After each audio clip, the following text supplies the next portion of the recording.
Hello everyone and welcome to that Catholic Gamer Dude Plays XCOM2 War of the Chosen. I am so excited for this. I've been waiting for this expansion since it was announced a couple of months ago. I was actually thinking about doing an XCOM2 playthrough around that time, and then I thought to myself, as soon as the announcement came out, I was like, you know what, I could wait a couple of more months. So here we are, XCOM2 War of the Chosen, the new expansion pack for the game XCOM2. XCOM2 was a critical hit, which I loved quite a bit when it first came out. I turned this down just a little bit.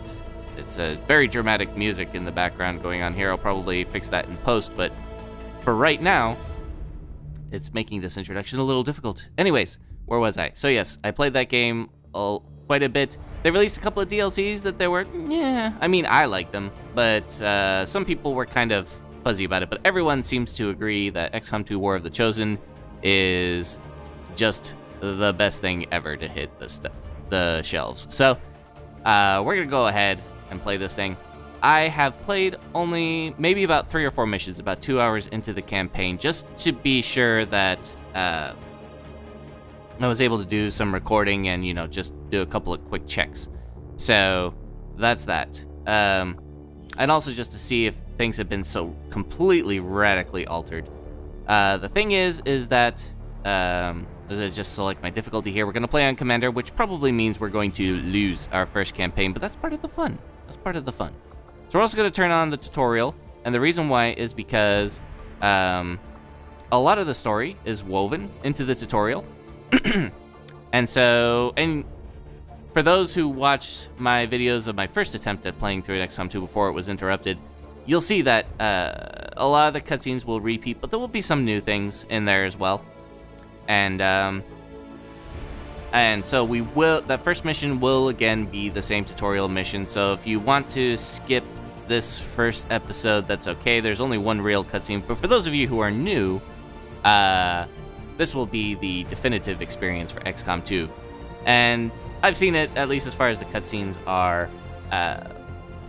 Again, like I said, most of them are the same, but there are some new tweaks in there for the veterans who have seen it like 1,000 times. So that's pretty good. We're going to go ahead and do that. Integrated downloadable content. Excuse me. So basically, this is all for the DLC and everything. War of the Chosen enable Lost and Abandoned, introduces the gameplay features. For War of the Chosen narrative is automatically included as part of the XCOM 2 tutorial experience. So that's what I just finished saying. So we're gonna go ahead. Let's go. Accessing the feed now. We're in. But I don't know for how long. You seeing this? Way too much security, even for Advent. That's no ordinary gene therapy clinic. They were telling the truth. Or they're leading us into a trap. A really obvious trap. We'd need an army to march in there right now. I've got a better idea. Outrider, this is Central. Go.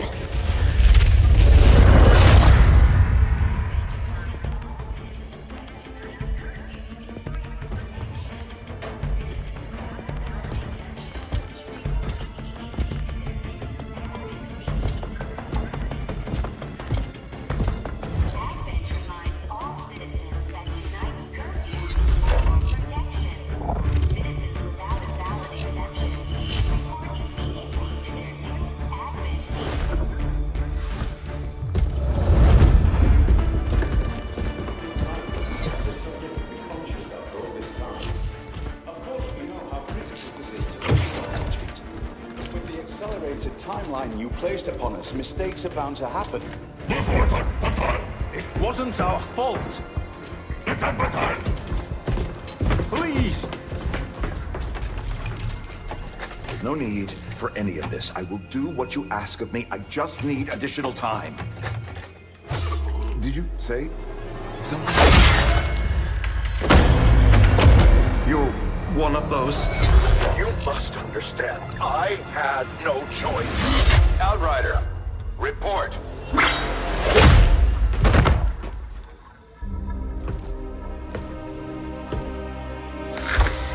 So, you do exist.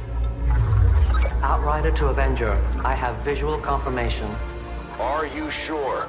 Reapers are always sure. I'll take your word for it. Cover your tracks and get the hell out of there. They can't know we were here. Yet. Understood. Now the real war begins.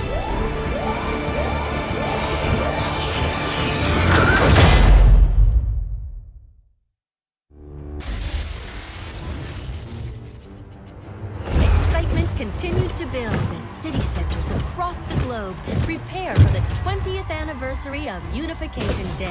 Thousands line up at the site of the Great Accord, celebrating the formation of the Advent Coalition. Keeping with their promise to humanity, 12 new gene therapy clinics will be opening in select cities by the end of the new year. Despite the attempted attack by fringe elements, operations at the new facility in Paris thankfully remain unaffected. In response to the unprovoked intrusion on the eve of our most beloved celebration, the speaker reaches out to us. A small number of dissidents again repeat the mistakes of the old world. Striking as we celebrate a benevolent savior who time and again offers only friendship and compassion. Yet these trivial actions could never break the bond between humanity and the Elders.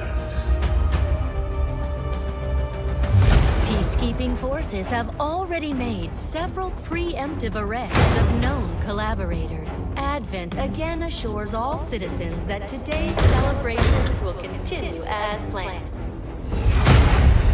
Perfect.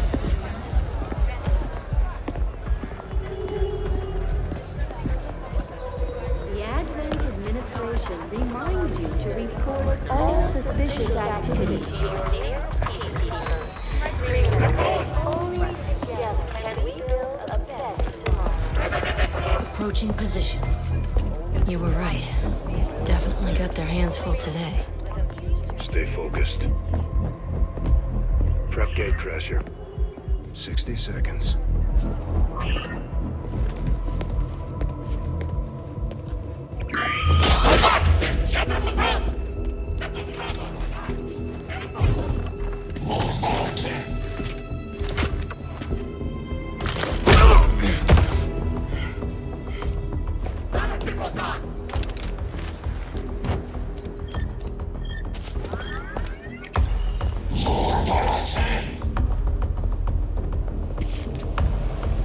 Now.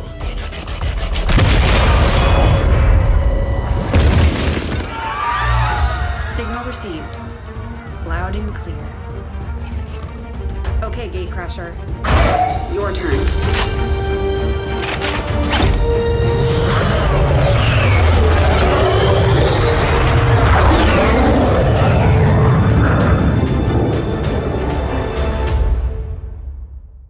Alright, so we're jumping in. And again, this is a tutorial level, so... well, one of them. But, basically, this one I won't have too much control over, but is narrative. Forces are swarming to the blast point. We need to move on the package before they figure out what we're up to.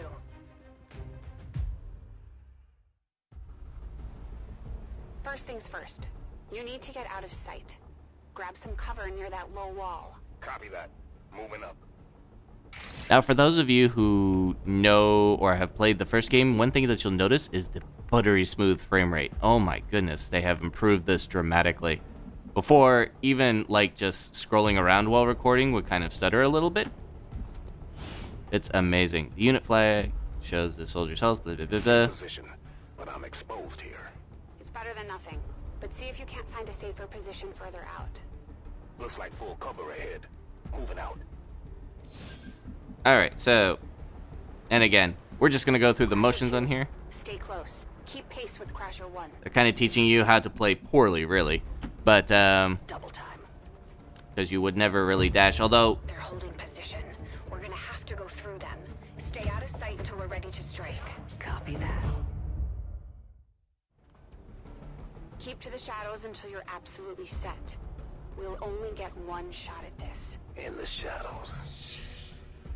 And concealment. So basically, the way that concealment works, if you'll recall, is that we basically cannot be seen until we are pretty close to the enemy, and there'll be detection radii and stuff like that. You'll see in a second. Don't get too close. They'll be spotted for sure and we'll lose our advantage. There we go. Alright, so these detection red highlights basically mean that if we move into them, then we lose concealment. Until then, we're basically invisible to them. They may have the numbers, but we've got surprise on our side. Hopefully that's enough. Remind me to thank the old man.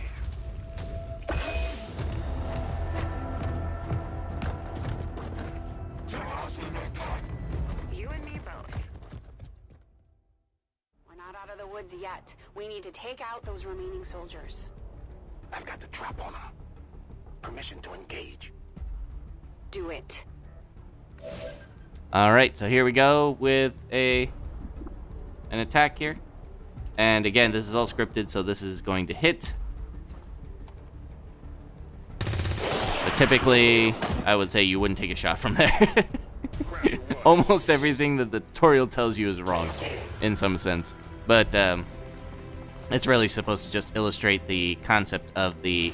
Here we go. So the entire squad loses concealment when any soldier attacks an enemy, breaking windows or creaking open doors. The soldier is flanked or steps on a detection tile. They can see you now. How about you all shoot first and celebrate later? No problem. See, this is something else that you wouldn't do, and at least Shen is actually telling you that, yeah, this is probably a bad idea. Especially with only a 63% chance to shoot. We get lucky on that one. Not, well, quote-unquote, not lucky. You know what I'm talking about.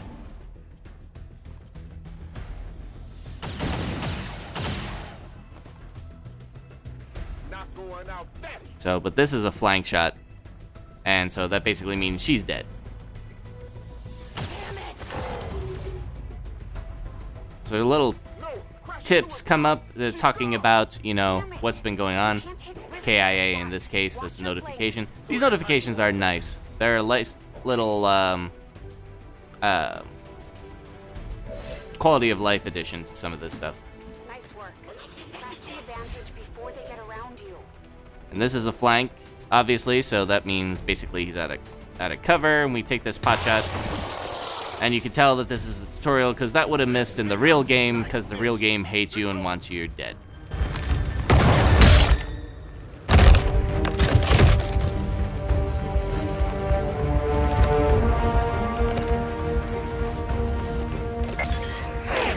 She's calling reinforcements. Stop that. Transmission. Central, reporting in. You're late. What have you been doing down there? Taking in the sights. What the hell are these things? They're us. At least there used to be. Human hybrid soldiers.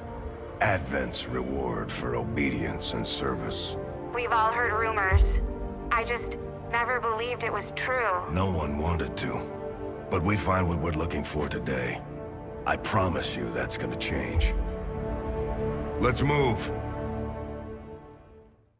Looks like that transmission went through. You have an Advent transport closing on your position. You heard her. Cover the left side. I always find it a little funny that they're like, the transmission must have got through. It could have been the huge honking explosion that's going on in the city. Keep your eyes peeled. Fire on anything that moves. So basically, we put that soldier into Overwatch. And again, if you're familiar with the mechanics of this game, then you'll know that basically I've just told him to shoot anything that looks, smells, or even resembles a bad guy in some sense.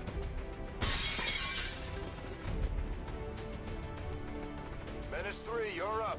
Hold up. You should check that body for salvageable gear. We need anything we can get at this point. Better move fast, though. I've heard rumors Advent rigs their stuff to self-destruct. So we pick up a scope along the way, and this is one of the loot mechanic in the game where you can pick up stuff for your like weapons and things like that. It's pretty cool. Provides a little incentive to think about it, but again, XCOM is all about trade-offs. Do you go pick up that loot and possibly expose yourself, or do you just sit back and toast the enemy but lose out on impressive upgrades?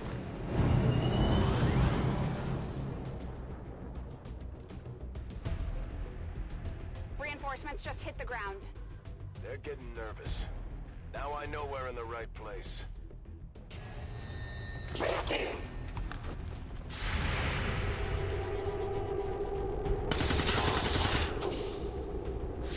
This rolled high 5 for damage. Well done.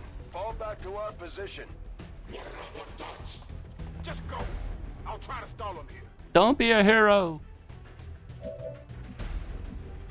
See, now I would totally just flank this. Oh, no, you can't really flank that dude. That's fair. But anyways, I can't really do any of that. Of course, I wouldn't be doing any of this either. But basically, we're going to shoot at this Advent officer in half cover and miss horribly.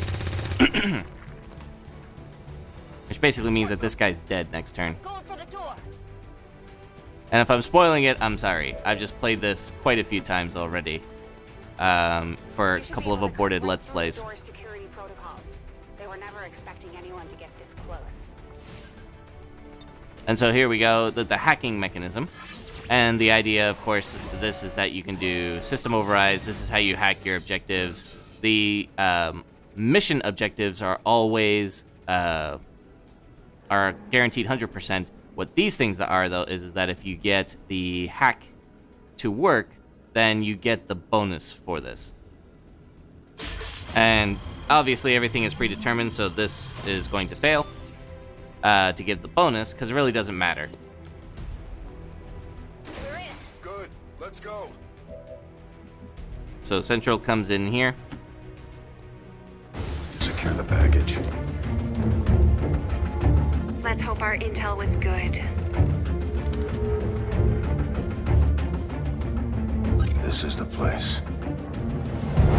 Are you sure?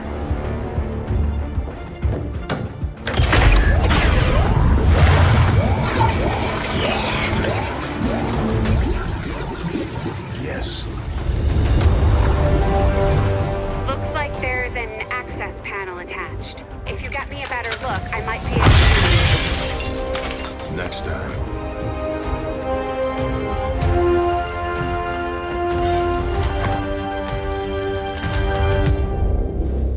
Let's get out of here.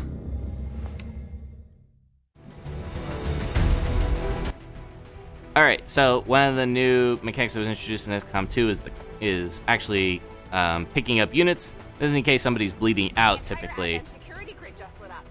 Firebrand is holding nearby for evac, but it's now or never, Central. Understood. We're on the move.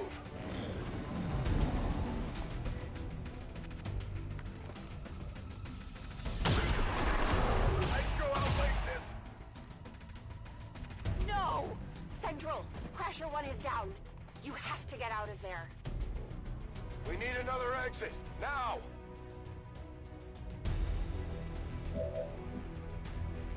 Alright, so Jane Kelly's gonna move up here. And a grenade mysteriously appears in her hands. She done blow up this wall. In my mind, that's not the most effective use of a grenade. But, I'll do that. Now, here's something interesting about the tutorial is that when you move in here, the move doesn't finish. I guess there's something interesting about the new engine that kind of optimized that. But that was pretty funny. Way too close. I guess this is more of just a part of the speed up optimizations. And Central gets hit for most of his damage. Obviously, this is all scripted again. Firebrand, this is Gatecrasher. We need an immediate evac. Get us out of here.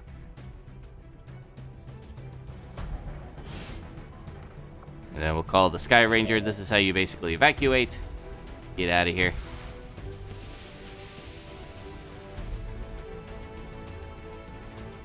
Keep moving.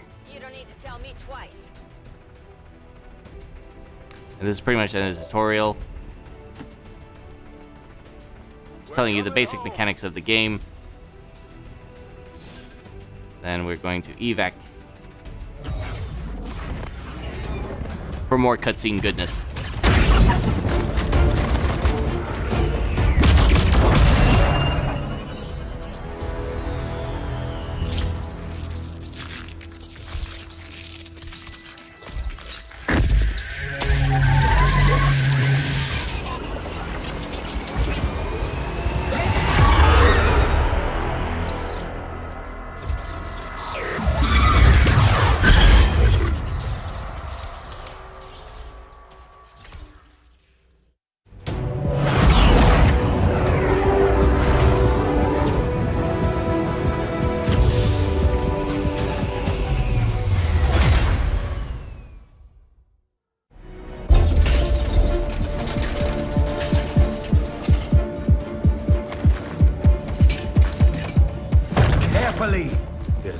nearly decades of atrophy to contend with. Wish we had more time. I don't disagree. But as it stands now, we risk losing the patient if we don't begin the removal procedure immediately. We're ready. Good. Then let's get on with it.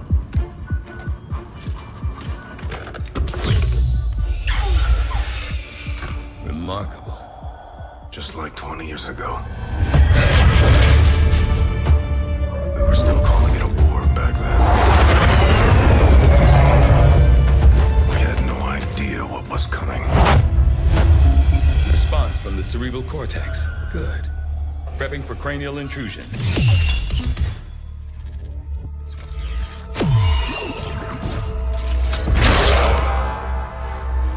I've managed to identify the connection, preparing to make final incision. These readings are getting really erratic. Of course they are. These implants were never designed to be removed. We are risking severe... No plan B here, people. Do it.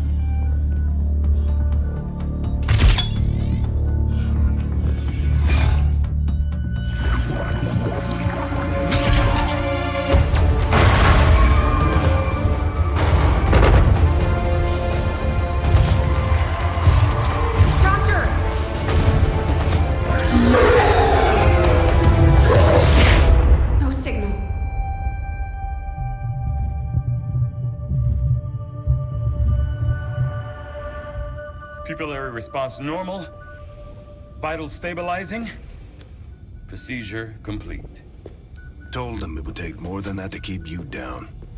Welcome back, Commander. So basically, the person who is being rescued is the player. In case you couldn't figure that out. But Glad to see you're finally coming out of it. Don't envy the headache you must have, though. Still, can't fault Dr. Tigan. Especially as no one's even attempted something like this before. Easy. We're still not entirely sure what they did to you. That chip was buried halfway into your skull. Lost a lot of good soldiers looking for you over the years. Almost gave up hope you were still out there. Acted on the intel as soon as I got word.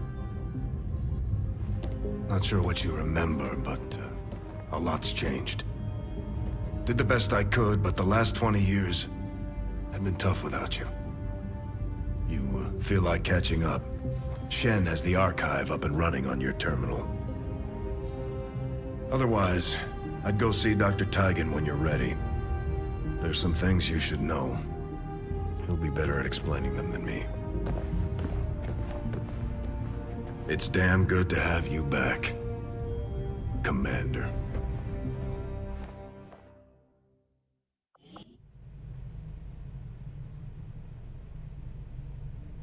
Commander to the research lab. alrighty, so here we are heading down to research for yet another cutscene.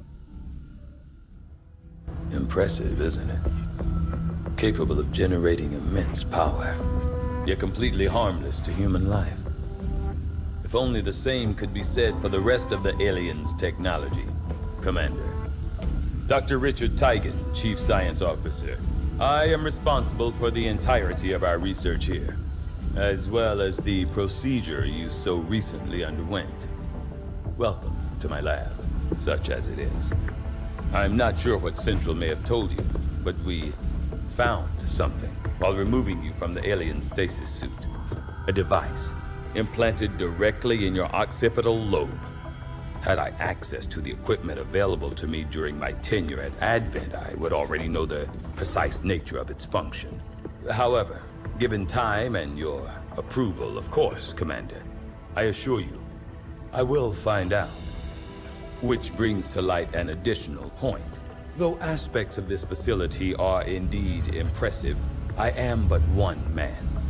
Were you to direct additional support personnel and resources to me, I could substantially improve the speed of all our research. Farewell, Commander. On your order, Commander.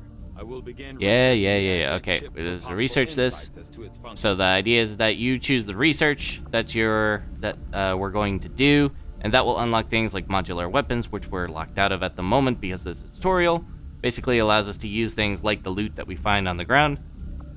Hybrid materials, which basically brings you toward the armor improvements.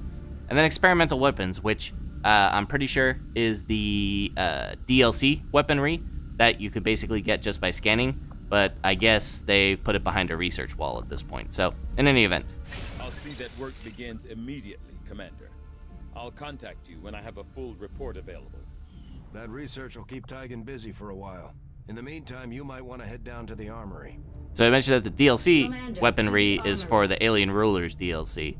And so it's how do I put this? Those weapons were specifically designed for the Alien Rulers, and so they're not like better weapons, although I think in some cases they're actually really, really good. So we might want to prioritize them at some point. Commander, Jane Kelly was instrumental in the op to get you back. She earned enough experience for a promotion. Yep. We should take care of that now. The Ranger serves as our primary reconnaissance unit, capable of moving independently in concealment while engaging enemies at close range. Close range. So yes, so again, we're just playing through, so the parts it's teaching you a whole bunch of stuff. Most of it we already know. A couple of interesting things. We're off to a good start. Our troops will only get stronger as they gain experience. So as you can see here, well, no, you can't anymore. There was a will stat up there, but we're heading up to another cutscene. So here we go. I heard you, Shen. When we get the thing, you'll be the first to know. Attention. Unauthorized presence detected. Commander, give me a second. Execute Echelon Protocol. Attention. Senior Command Exchange confirmed. I had wanted that to be a little more ceremonious, but we've got something. A local resistance cell just located this hybrid magnetic power converter that Shen's been pushing us to find. They tracked the device to a nearby Advent convoy and are attempting to take it down. If we can bring this converter back in one piece, we might actually get this place up and running and give the aliens a real war for a change. The squad is prepped and ready to launch on your order, Commander. Just give the word. Alright, so here we are. We're going to prep ourselves for Operation Steaming Whale. Great. XCOM and your operation names. So, basically, we don't have the ability to actually customize our squad at the moment. You'll notice this little icon, though. Commander, each of our soldiers has a unique relationship with their squad mates. As they complete combat missions together, their compatibility will grow and can eventually develop into a lasting bond. So these things actually provide tactical benefits for bonds. Jane Kelly, who's very popular with the crew, apparently, can bond with just about anybody that we're going to take on this mission. And they'll promote as soon as they get back, assuming that everybody survives. It's an easy difficulty. I'm very skeptical about that because I'm pretty sure this second mission was designed for a normal difficulty setting, not for the Commander one. So I've actually found it pretty difficult. Having said that, the last few times I've succeeded on it. But in any event, we'll be doing that next time. There are a couple of other interesting things which we'll get into as well. But the bonding is part of the new War of the Chosen. We haven't really gotten into the meat of War of the Chosen yet, but we'll see that soon. We're going to go ahead and launch this squad. And if you notice, if you recall from the previous one, the frame rate on this is just incredible. There's no stuttering whatsoever. Communications with resistance forces in the area have gone dark, which can only mean one thing. These people sacrificed everything to give us this shot. We need to recover that converter at all costs.